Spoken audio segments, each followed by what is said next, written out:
Hello and welcome to another financial analysis video. Today I'm talking about Boeing, who released their third quarter earnings and beat by 30 cents a share.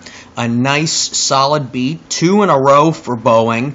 The company, really interestingly enough, trading a little under what I expected for trailing PE. I expected to see Boeing at 17 times forward earnings and near 20 times trailing PE. So I do believe that there's some underpinning undervaluing here of Boeing stock. I want to dig a little bit deeper and show people that the returns, for the most part, the operating performance is positive. Now, we see this very high return on equity number, and that draws you back to the leverage. Boeing has a lot of leverage, and they've had a lot of drop in equity over the last several quarters. So we really want to rely on the return on assets, which is up slightly, trending slightly upward. So they're really getting decent returns on their assets. Earnings per share is back to growing on a trailing 12-month basis after a really rough second quarter. Revenue growth continues. It is around 2%, which is good, getting some top-line growth in at Boeing.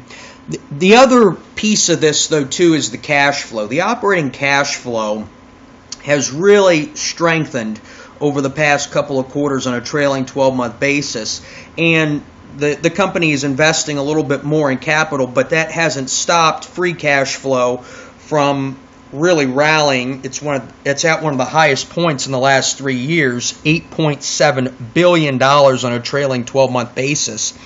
And despite what I would consider a moderately high price to earnings ratio, really it's close to the S&P 500.